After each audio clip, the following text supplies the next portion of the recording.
What is up, my friends, my friends, my friends?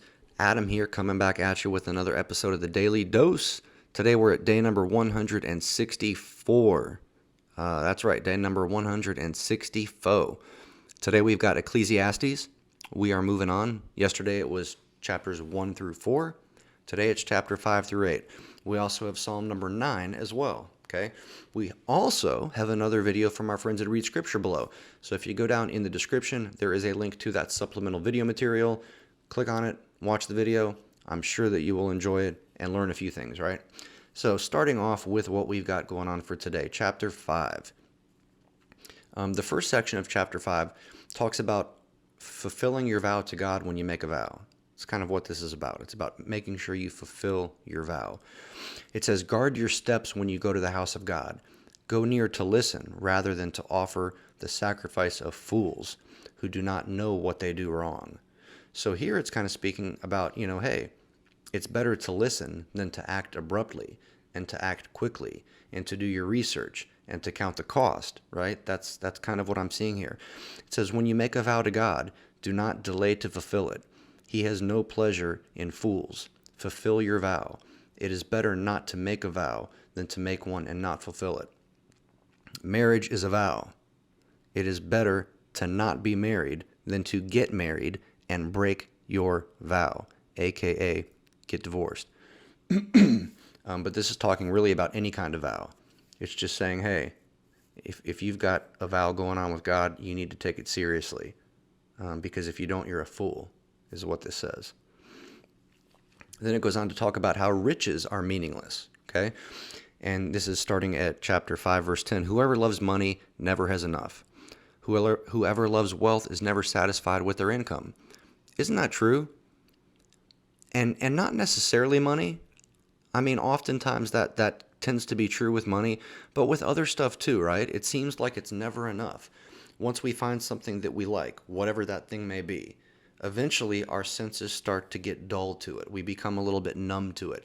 And it takes more to give us the same fix or the same feeling the next time. Whether that's something like alcohol or drugs or a codependent relationship, or whether it's something that's not sinful. For example, like kayaking, right? When I started kayaking, I was on, class 2 simple whitewater, and that was cool. I had a good time. But after doing that for a year, it started to get old and boring. It wasn't exciting anymore. I needed more. I needed more action. I needed more adventure. I needed more adrenaline. I needed to feel that rush. But in order to do that, I needed more excitement, more danger in the whitewater, and so on and so forth. That's kind of how it goes, right? And I think that is definitely a good general rule of thumb with money. Oftentimes, we can feel like we're not making enough, and if I only made another $500 a month or whatever, then I'd be able to do all the stuff I wanted to do. But lo and behold, you get that extra $500 a month or however much, you're going to find a way to spend it, and sure enough, you're probably going to say, you know what, this is fine, but man, if I only had another $500 a month, that way I could afford to XYZ, right? That kind of tends to be the way human nature goes. It says, as goods increase, so do those who consume them. And what benefit are they to the owners, except to feast their eyes on them? Next little section talks about wisdom. It says, consider what God has done. Who can straighten what he has made crooked? When times are good, be happy. When times are bad, consider this. God has made the one as well as the other. Therefore, no one can discover anything about their future. Wow. So here Solomon's kind of saying, look, it would be wise to enjoy it when you can, take advantage of the good things and enjoy the good things when you have them. But when those things go away or when you run into rough times, you still need to be joyful because, God gives, God takes away. It's all from God. The next section talks about obeying the king, okay? This says, obey the king's command, I say, because you took an oath before God. Do not be in a hurry to leave the king's presence. Do not stand up for a bad cause, for he will do whatever he pleases. Since a king's word is supreme, who can say to him, what are you doing?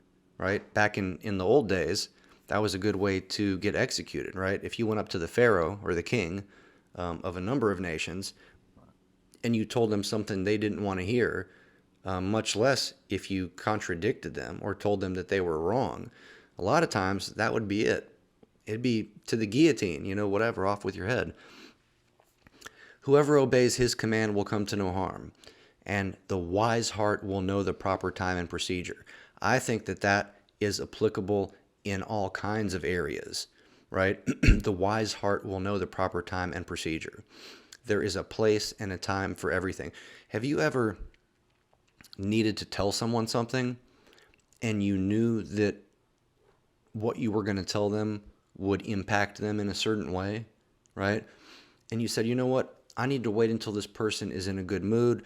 I need to wait till this person is having a smooth day, because if I break this bad news to them, they're going to be upset. And I don't want to make them upset if they're already having a bad day. That kind of thing. There's just a wise heart definitely knows the proper time, when, and the proper procedure, how to go about doing certain things, right?